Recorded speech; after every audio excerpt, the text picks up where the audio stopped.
Welcome to this TOK short video on CalmMO. CalmMO is an integrative approach to psychological mindfulness that guides individuals to cultivate a responsive, reflective attitude toward conflict and distressing emotions.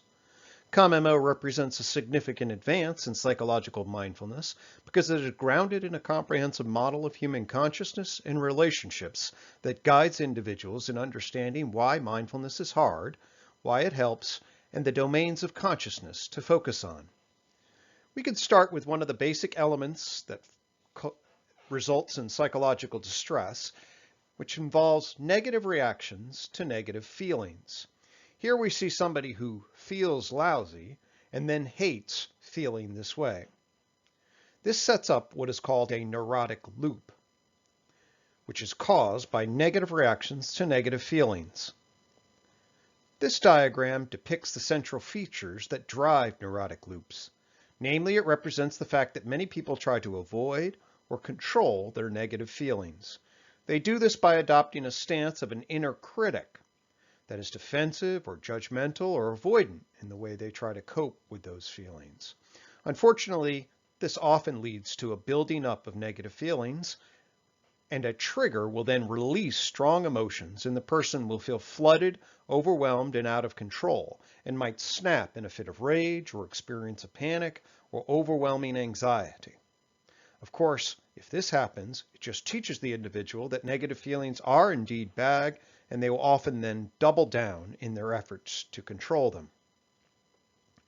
What is better is learning to approach emotional functioning in how to be aware and attuned to one's feelings on the one hand, and how to adaptively regulate them on the other.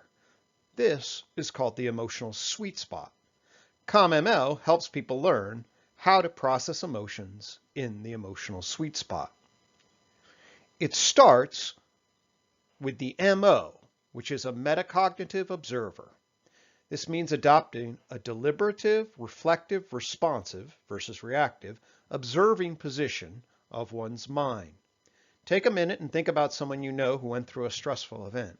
As you recreate the scene, allow yourself to see in your mind's eye what was going through their mind. As you do, you're getting a feel for this metacognitive observer stance, which is to step outside the stream of immediate experience and reflect on it. Now imagine turning that lens of observation and understanding on yourself.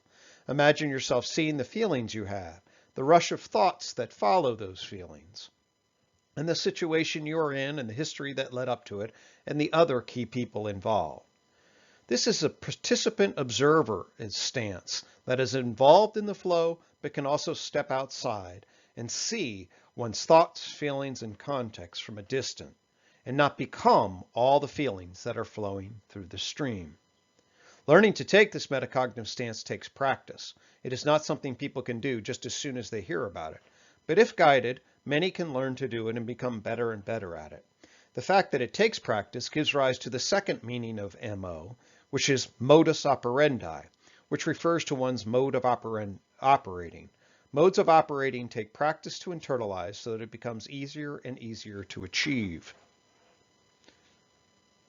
It can then be first practiced when one is calm, then in mildly stressful situations, and then built up from there so that even when the distress is significant, the metacognitive observer will naturally come online.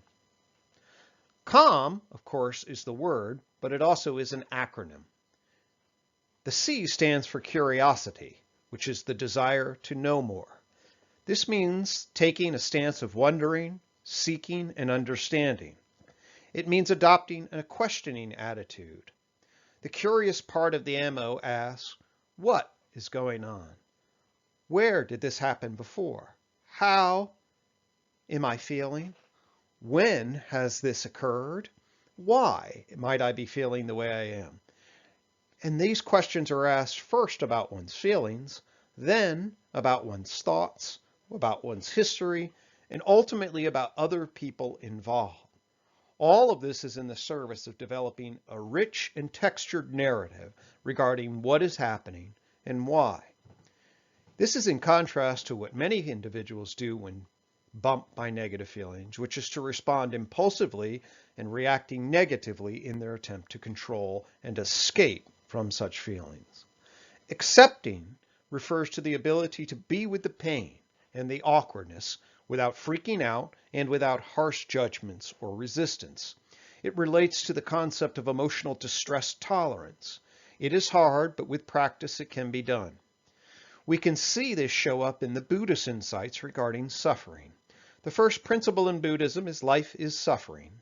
And the Buddha realized that to run from suffering, to resist it and pretend it is not there, to try to jam it backstage or control it in other ways, does not lead to escape, but instead leads to more psychological difficulty. The L stands for loving compassion toward self and others. This attitude recognizes the basic wisdom that people have dignity and are worthy of respect, and this is the starting point for constructing a just world. It also means adopting the stance of hoping that people will flourish and have high well-being, and feeling compassion or sympathy for those who are experiencing genuine difficulties. This attitude is cultivated because most people, including oneself at their core, is generally doing the best they can. The M stands for motivated toward valued states of being in both the short and long term. The short term refers to the desired outcome one wants given the actual situation one is in. The long term refers to the deliberative ethical or moral principles that individuals have about who they want to be over the long term. For example, kind, courageous, or prudent. This values-based element allows individuals to separate their feelings from the impulsive reactive instincts and orient toward activities that will be adaptive. In sum, CalmMO integrates many different principles to provide a guide for the kind of processes that are helpful when one is bumped by the vagaries of life. If we can learn to respond to adversity with a calm attitude, both with ourselves and in relationships to others, we will be able to move towards a much healthier and more mature way of being.